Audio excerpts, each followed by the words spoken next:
사도행전 6장은 두 문단으로 나눌 수 있습니다. 7절까지는 초대교회 일곱 직사 임명과 비약적인 성장에 관해서 기록하고 있고요. 8절에서 15절은 스데반 집사의 사역과 유대교 회당에서의 변론으로 인한 체포에 대해서 기록하고 있습니다.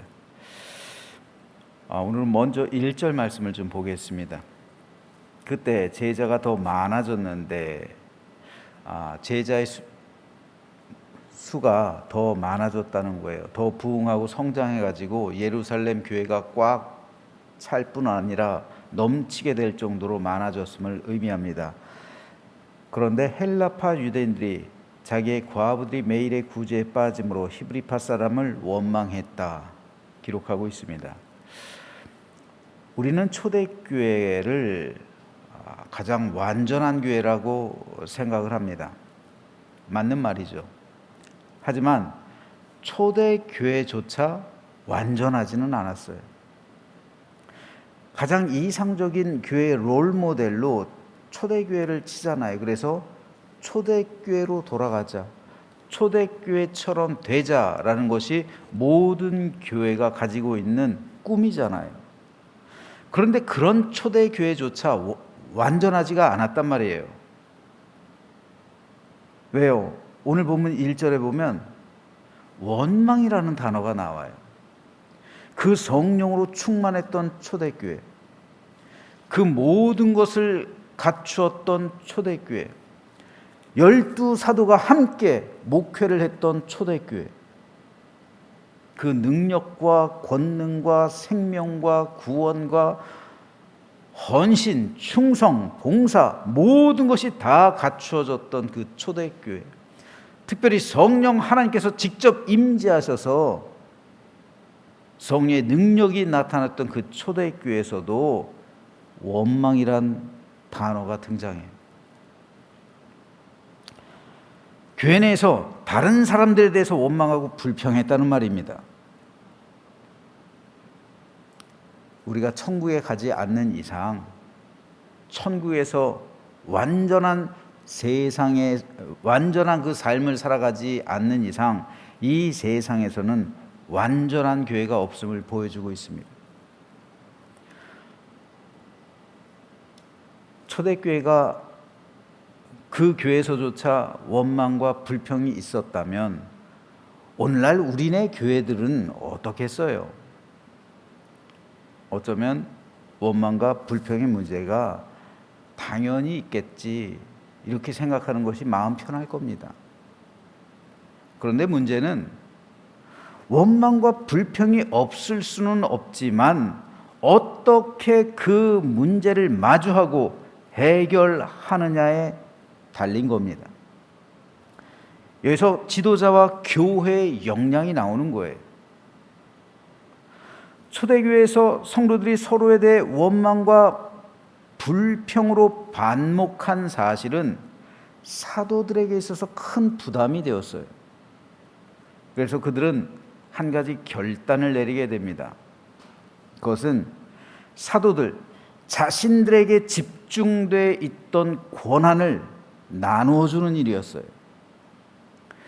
구약에서도 모세가 하루 종일 재판하는 것을 바라본 모세의 장인 이드로가 권한을 나누어 주라고 조언을 하죠. 그래서 천부장, 백부장, 십부장을 세우고 그들에게 권한을 위임해서 사소한 일들은 그들이 처리하게 합니다. 사도들 역시 마찬가지였습니다. 두 사도가 모든 제자를 불러 이르되 우리가 하나님의 말씀을 제쳐놓고 접대를 일삼는 것이 마땅하지 않다. 그래서 사도들은 자신들의 권한을 위임하기로 결정하는 거예요.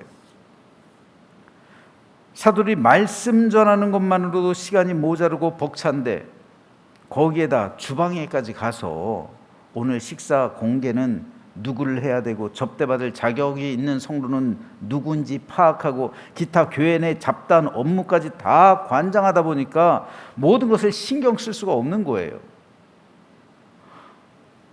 오늘 보면 1절에서 헬라파 유대인들 그리고 히브리파 사람이 등장하는데, 헬라파 유대인들은 이방 지역에 살고 있으면서 헬라어를 사용하는 사람들입니다. 이들은 예루살렘으로 하나님께 절기를 지키러 왔다가 사도들의 복음을 듣고 예수님을 믿기로 결단하면서 예루살렘에 정착하기로 마음먹은 사람들이에요. 그러다 보니 이들은 예루살렘에 기반이 없었어요. 반면에 히브리파 사람들은 유대 지역에 살면서 아람어를 사용하는 사람들이에요. 그들은 유대 지역에 집이 있었기 때문에 헬라파 유대인들에 비해서 생활이 다소 안정적이었어요. 즉 초대교회는 헬라어를 사용하는 사람하고 아람어를 사용하는 사람들이 나뉘어졌어요. 헬라파 사람, 히브리파 사람. 그리고 헬라파 사람들은 거의 기반이 없어요. 이 유대 지역에 다 외부에 있었죠. 그리고 그걸 정리하고 와야만 했습니다. 그런데 바나바 같은 사람들, 바나바도 마찬가지죠. 바나바도 팔레스타인에 살고 있지 않기 때문에 사실은 바나바도 헬라파로 보는 게 맞아요. 정통 유대인이긴 하지만, 그런데 그런 사람이 모든 재산을 바쳐서 가난한 사람들에게 매일의 양식을 제공했죠. 그런데 우연인지 고의인지 헬라파 유대인들의 과부들이 매일 식사 그 구제에서 빠지는 거예요. 명단이 빠지는 겁니다. 똑같은 과부인데 히브리파 사람은 매일 구제 양식을 받아요. 그런데 헬라파 유대인들 중 과부는 자주 명단에서 빠지는 거예요. 그래서 굶어야 해요. 하루 이틀 이해할 수 있죠. 그런 날이 그런데 반복이 되다 보면 이거 고의라고 생각하기가 쉬운 거예요. 섭섭한 거죠. 그래서 원망과 불평이 일어나기 시작한 겁니다. 그런데 이것을 누가 관장했어요? 그 최종 책임이 누구에게 있어요? 사도들이잖아요. 그런데 사도들이 고의로 그런 일을 했겠습니까? 너무 바쁘다 보니까 미처 그런 세세한 부분까지 신경을 못 쓰는 거예요. 사도들이 그들의 상황을 어떻게 파악을 하겠어요? 그러다 보니까 그런 부분을 놓친 거죠. 그래서 사도들은 자신들은 복음을 전하고 기도하는 일에 전념하고 봉사의 일을 위해서 7 집사를 따로 선출하고 그들에게 위임해서 그들로 하여금 봉사직을 수행하도록 했던 겁니다. 즉 사도들은 원망과 불평에 대해서 분노하거나 원망하는 사람을 내친 게 아니에요. 이게 사도들이 참 잘한 겁니다. 여러분, 교회 안에서도 원망과 불평 언제든 일어날 수가 있어요.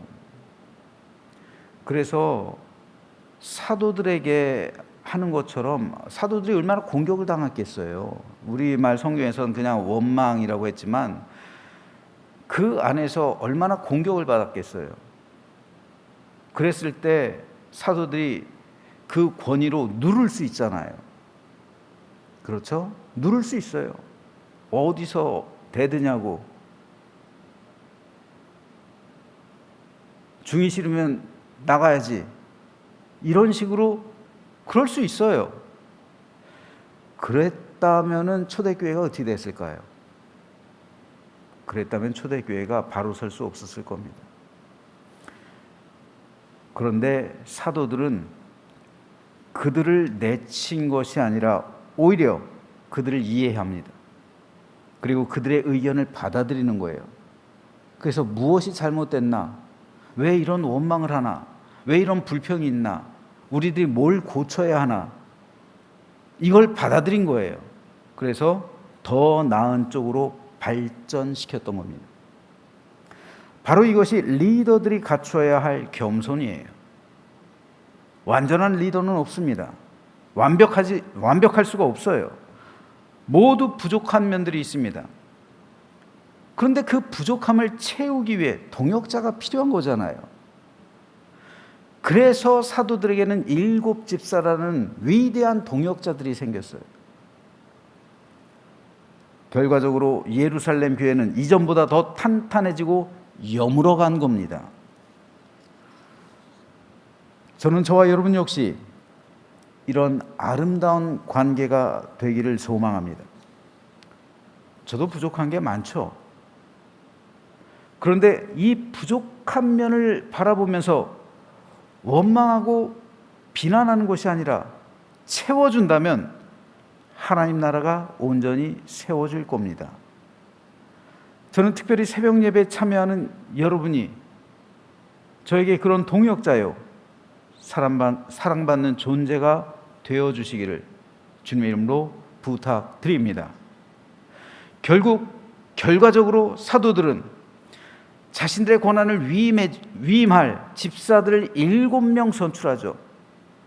그래서 그들이 사도들의 동역자가 되어서 교회의 모든 행정 그리고 봉사일을 관장했던 겁니다. 그래서 즉시 모든 불평과 원망이 사라진 거죠. 그런데 사도들이 7 집사를 아무나 뽑은 게 아니에요. 뽑았을 때 확고한 기준이 3가지가 있었어요. 첫째는 성령이 충만한 사람이었어요. 이게 오늘 본문에 나오는 말입니다. 성령이 충만한 사람이었습니다. 첫 번째 기준이에요. 하나님 나라의 일, 하나님께서 맡겨주시는 그 일은 무엇보다 성령으로 충만한 사람이 해야 돼요.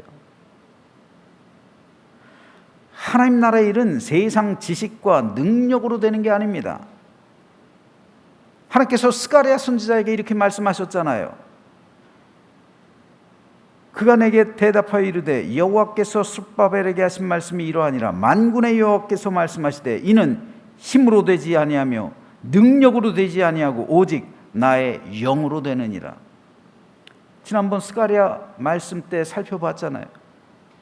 성전 건축이란 일, 하나님의 일이요, 그 어려운 시대적 상황 속에서요, 힘으로 되는 게 아닙니다.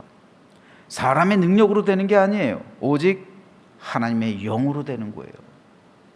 그러므로 주의 종들, 특별히 봉사직을 맡고 있는 중직들, 반드시 성령으로 충만한 사람이어야만 합니다. 이것이 가장 중요한 덕목이에요. 두 번째 조건은 지혜로운 사람입니다. 사도들은 지식 많은 사람을 뽑은 게 아니에요. 지혜로운 사람을 선출했습니다. 지식과 지혜는 달라요. 지식은 배우고 습득하는 겁니다. 하지만 지혜는 생각하는 거예요.